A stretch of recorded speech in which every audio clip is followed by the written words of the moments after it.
은혜 받으실 하나님 말씀은 빌립보서 1장 20에서 21절 말씀입니다. 빌립보서 1장 20, 21절 말씀을 다 같이 봉독하시겠습니다.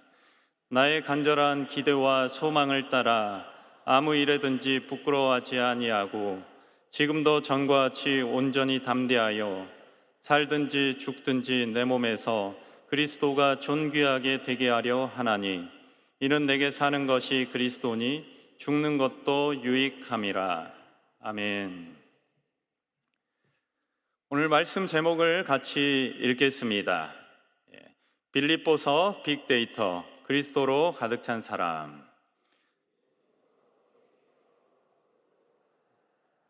저는 오늘 빌립보서 빅데이터, 그리스도로 가득 찬 사람이라는 제목으로 은혜를 나누기를 원합니다. 빅데이터라는 말을 들어보셨습니까? 여러분 이런 적 있으실 것입니다. 유튜브에서 영상을 하나 시청했는데 그 다음부터는 자동적으로 비슷한 영상들이 계속해서 추천되어서 올라옵니다. 이것이 빅데이터를 활용한 대표적인 경우입니다. 개인의 선호도와 사용 패턴을 분석해서 그 사람이 관심 있는 컨텐츠와 광고를 자동으로 제공해 주는 것입니다. 이렇게 빅데이터는 검색어, 시청 영상 또는 구매 목록, 또 클릭 횟수 등 특정 집단이나 개인이 만들어내는 다량의 데이터를 분석하고 겉보기에는 드러나지 않는 매우 유용한 정보들을 제공해 주기 때문에 정부나 기업, 금융, 쇼핑몰, 마트, 도서관 등에서 매우 광범위하게 사용되고 있습니다. 심지어 각종 선거에서 유권자들의 다양한 패턴과 성향을 분석해서 선거 전략 수립에도 활용되고 있습니다. 이러한 빅데이터 기법을 성경에도 적용해 볼 수 있습니다.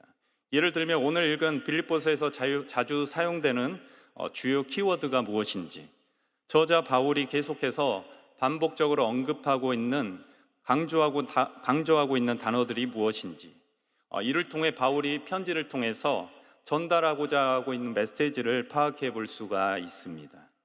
또 바울 자신도 모르게 자주 언급하고 있는 그 단어들을 통해서 바울 내면에서 작동하고 있는 바울의 마음을 유추해 볼 수 있는 것입니다.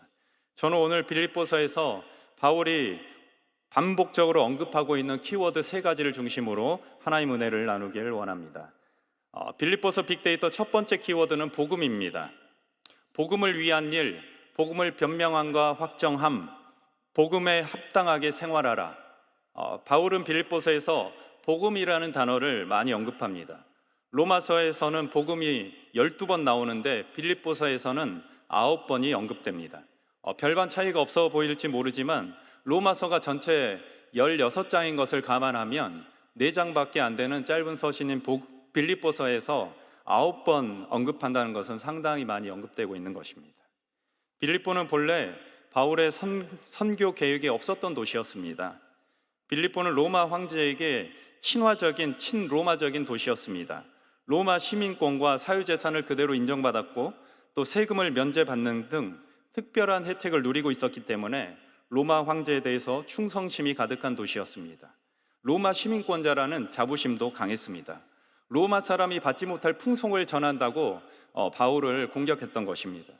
이렇게 복음에 적대적이고 핍박자인 로마 황제의 영향력이 강한 빌립보보다는 다른 도시를 먼저 선교하는 것이 지혜로워 보였습니다. 그러나 하나님의 계획은 바울의 생각과 달랐습니다. 사도행전 16장 9절, 10절, 12절을 같이 읽겠습니다. 밤에 환상이 바울에게 보이니 마게도냐 사람 하나가 서서 그에게 청하여 이르되 마게도냐로 건너와서 우리를 도우라 하거늘 바울이 그 환상을 보았을 때 우리가 곧 마게도냐로 떠나기를 힘쓰니 이는 하나님이 저 사람들에게 복음을 전하라고 우리를 부르신 줄로 인정함이로라. 거기서 빌립보에 이르니 이는 마게도냐 지방의 첫 성이요 또 로마의 식민지라. 이 성에서 수일을 유하다가. 아멘. 성령의 간섭하심으로 바울은 복음을 아시아에서 유럽으로 가지고 넘어갑니다. 그 결과 빌립보에는 유럽 최초의 교회가 세워진 것입니다. 환경적으로만 보면 절대로 교회가 세워질 수 없는 위험한 도시였습니다. 그러나 바울은 성령님께 순종했고 나아가서 하나님이 예비하신 동역자 자주장사 루디아를 만나 교회를 세울 수 있게 된 것입니다. 그렇게 세워진 빌립보 교회는 바울의 매우 중요한 선교의 파트너가 되었습니다. 빌립보서 1장 5절을 같이 읽겠습니다. 너희가 첫날부터 이제까지 복음을 위한 일에 참여하고 있기 때문이라. 여기서 참여한다는 말은 우리가 잘 알고 있는 코이노니아라는 말입니다. 따라해 보겠습니다. 코이노니아. 참여하다, 교제한다 라고 번역할 수 있는 코이노니아는 단순히 무슨 일을 함께 한다는 의미가 아닙니다. 예수님이 우리를 사랑해서 몸 깨뜨리고 피 흘려서 자신을 우리에게 내주신 것처럼 우리 삶에 예수님이 뛰어드셨다라고 할 때 코이노니아 했다, 우리 삶에 동참하셨다라고 말합니다. 나를 깨뜨려서 주는 것, 내 마음과 인격, 내 삶을 주며 함께하는 것을 코이노니아라고 부릅니다. 하나님이 세상을 이처럼 사랑하사 독생자를 주셨으니, 그러니까 하나님은 우리와 코이노니아 하신 것입니다. 바울은 자비량 선교의 원칙을 철저히 지킨 것으로 알려져 있습니다. 그러나 예외적으로 빌립보 교인들이 보낸 선교 헌금은 거절하지 않고 받았습니다.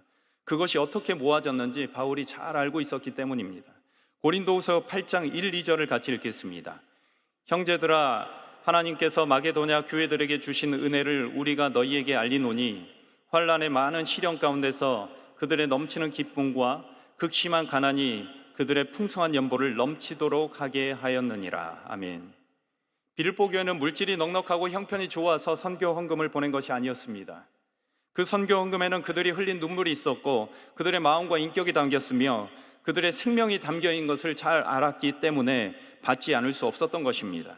이처럼 빌립보 교회는 복음이 전해진 첫날부터 바울의 중요한 선교의 파트너요, 후원자로서 함께한 것입니다. 우리 교회는 선교 대회를 치르고 지난주까지 선교사님들이 선교 보고와 또 은혜를 나누시고 또 모교에서 재충전 받으시고 각국 선교지로 돌아가셨습니다. 내년 5월에 다시 만날 때까지 우리는 중보하고 후원하면서 선교사님들에게 힘을 보태야 될 줄 믿습니다. 사도 바울이 가는 선교사로서, 빌립보 교회는 보내는 선교사로서 첫날부터 이제까지 복음을 위해서 힘을 모았던 것처럼 우리도 이제 1년 동안 보내는 선교사 사명을 감당해야 될 줄 믿습니다. 우리 옆 사람한테 고백하겠습니다. 당신은 보내는 선교사입니다. 당신은 보내는 선교사입니다. 지금 우리는 보내는 선교사로서 사명 감당하기 위해서 선교 헌금을 작정하고 있습니다. 금액의 많고 적음이 절대 중요하지 않습니다. 빌립보 교회는 넉넉해서 편안해서 선교를 후원한 것이 절대 아니었습니다. 핍박이 있었지만, 극심한 가난이 있었지만, 그럼에도 불구하고 바울의 그 선교 사명, 하나님의 구원 사역을 돕는 일에 결코 물러나지 않았던 것입니다. 한결같이 보내는 선교사로서 바울을 지원하고 후원을 했던 것입니다. 여러분, 우리 또 아직도 늦지 않았습니다. 하나님의 지상 사명을 같이 이루기 위해서 각자가 할 수 있는 범위 안에서 금액을 작정하시고 함께 동참하여 또 한 해 동안 수고하실 선교사님의 귀한 선교 사역에 동역해 주시길 주의 이름으로 축원합니다. 빌립보서 빅데이터 두 번째 키워드는 기쁨입니다. 바울은 기쁨이라는 단어를 16번이나 반복해서 언급하고 있습니다. 전파되는 것은 그리스도니 나는 기뻐하고 또한 기뻐하리라. 이와 같이 너희도 기뻐하고 나와 함께 기뻐하라. 그래서 빌립보서를 기쁨의 편지라고 부릅니다. 기쁨이 편지 전만에 깔려 있는 것 같습니다. 그런데 여러분, 이상하지 않으십니까? 옥중서신이라 함은 감옥에 갇힌 상황에서 보낸 편지라는 것입니다. 빌립보서는 4편의 옥중서신 중 하나입니다. 지금처럼 인권이라는 개념이 없었을 1세기 로마 시대의 감옥에 갇혀있는 사람이 기쁠 게 뭐가 있을까요? 여러분도 알다시피 바울과 실라가 빌립보 선교를 시작하고 옥에 갇혔을 때 어떤 일이 벌어졌습니까? 사도행전 16장 22, 23절에 옷이 찢어 벗기고 매로 많이 친 후에 옥에 가두었다고 기록하고 있습니다. 그 발은 착고에 채웠다고 기록하고 있습니다. 옥에 갇혀 편지를 쓰고 있는 바울의 상황도 별반 다르지 않았을 것입니다. 엎친 데 덮친 격으로 누군가는 바울에게 괴로움을 더하게 하려고 복음 전한다고 소식이 들려옵니다. 로마 황제가 아닌 새로운 황제를 전한다고 하여 당시 바울을 정치범으로 몰고 가서 바울의 재판에 부정적인 영향을 주려 한 정황들이 이 편지에 드러나고 있는 것입니다. 이렇게 내부적으로 외부적으로 수많은 반대파들과 핍박자들을 대항하여 바울이 감옥에 갇혀서 아무것도 할 수 있는 것이 없었습니다. 누군가에게 찾아가서 왜 자기한테 그러냐고 따질 수도 없고 소리를 지를 수도 없었습니다. 그러나 바울은 절망하지 않았던 것입니다. 사도 바울은 위축되지 않았고 오히려 감옥 밖에서 자신을 염려하고 근심하고 두려워할 성도들에게 기쁨의 능력을 흘려보내고 있는 줄 믿습니다. 또한 사나 죽으나 예수 그리스도를 생각하는 사람이 누릴 수 있는 그 놀라운 평강과 기쁨이 얼마나 대단한지 바울은 몸소 보여주고 있습니다. 빌립보서 4장 6, 7절을 같이 읽겠습니다. 아무것도 염려하지 말고 다만 모든 일에 기도와 간구로 너희 구할 것을 감사함으로 하나님께 아뢰라. 그리하면 모든 지각에 뛰어난 하나님의 평강이 그리스도 예수 안에서 너희 마음과 생각을 지키시리라. 아멘. 따라 고백합니다. 모든 지각에 뛰어난 하나님의 평강. 모든 지각에 뛰어난 하나님의 평강. 그것은 인간이 지각할 수 있고 이해할 수 있는 범위와 한계를 뛰어넘는 초월적 평강을 증언하는 것입니다. 하나님께서 오늘 이 아침에 이 시간에 초월적 평강을 부어주고 계시는 줄 믿습니다. 그 평강과 기쁨은 우리가 이해할 수 없고 우리 지각의 범위와 한계를 뛰어넘는, 세상이 알 수 없는, 줄 수도 없는 평강인 줄 믿습니다. 오늘 그 놀라운 평강이 우리에게 임할 줄 믿습니다.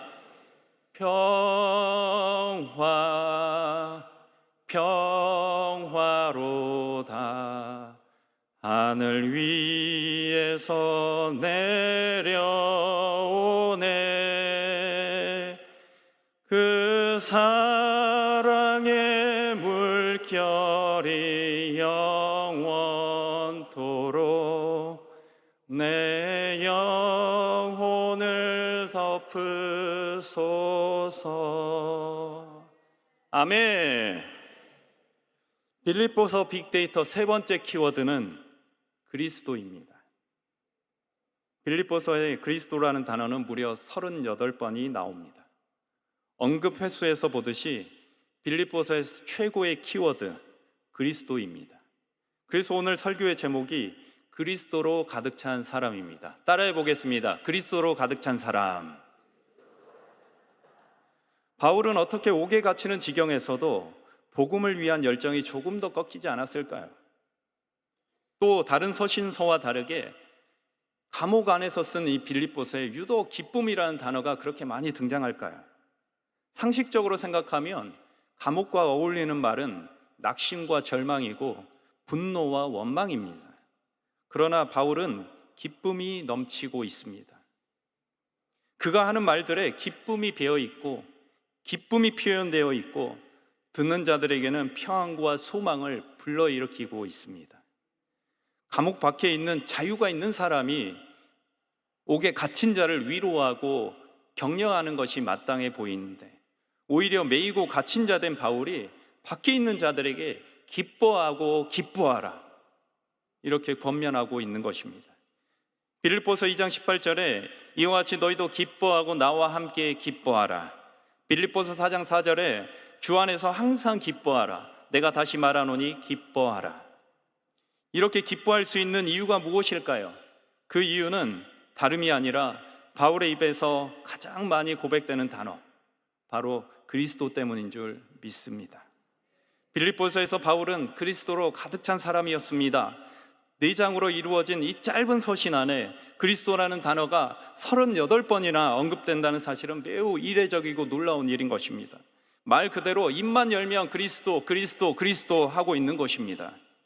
바울은 그리스도가 가득 찬 크리스찬의 능력을 보여주고 있습니다. 빌립보서 1장 20절, 21절을 다 같이 읽겠습니다.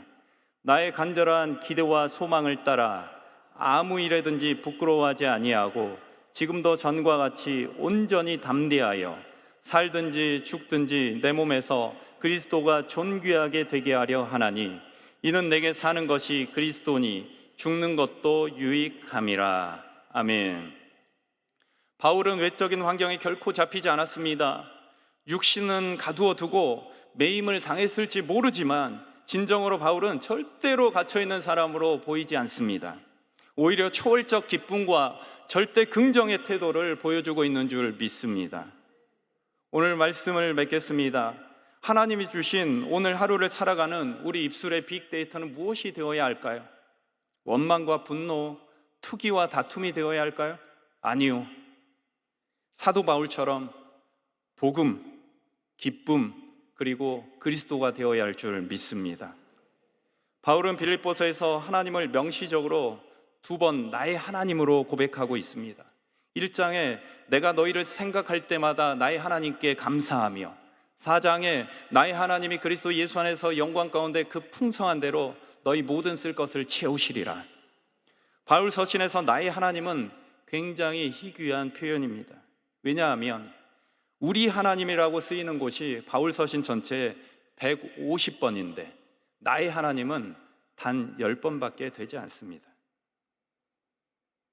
굉장히 희귀한 표현인 나의 하나님이 이 짧은 서신 빌립보서에 2번이나 등장하고 있는 것입니다.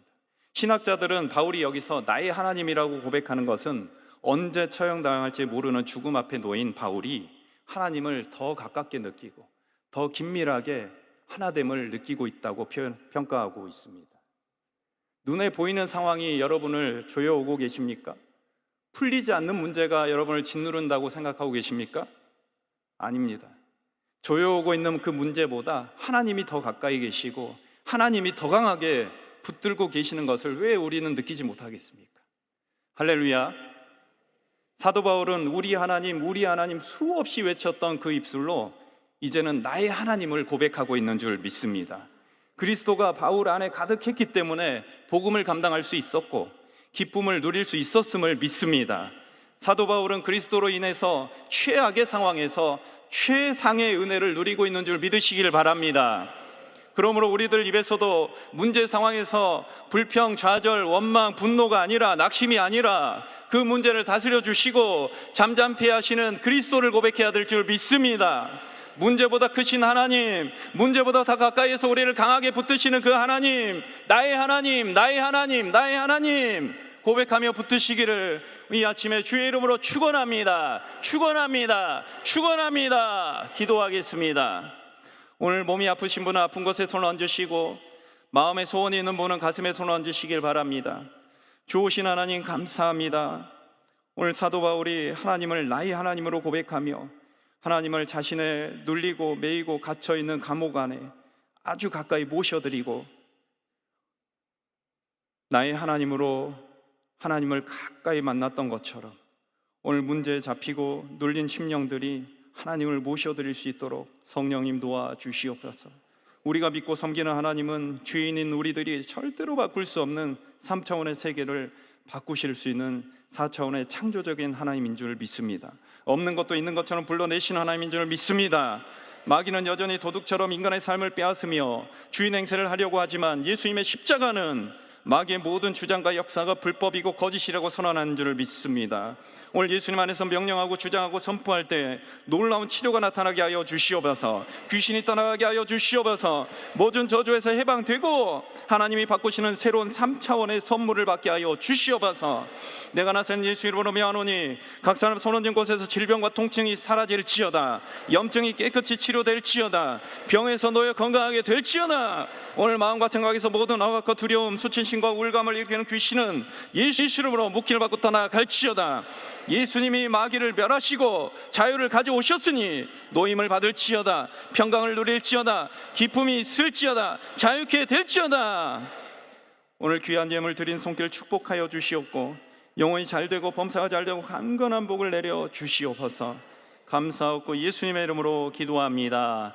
아멘. 하늘에 계신 우리 아버지여, 이름이 거룩히 여김을 받으시오며 나라가 임하시오며 뜻이 하늘에서 이루어진 것 같이 땅에서도 이루어지이다. 오늘 우리에게 일용할 양식을 주시옵고 우리가 우리에게 죄 지은 자를 사하여 준 것 같이 우리 죄를 사하여 주시옵고 우리를 시험에 들게 하지 마시옵고 다만 악에서 구하시옵소서. 나라와 권세와 영광이 아버지께 영원히 있사옵나이다. 아멘.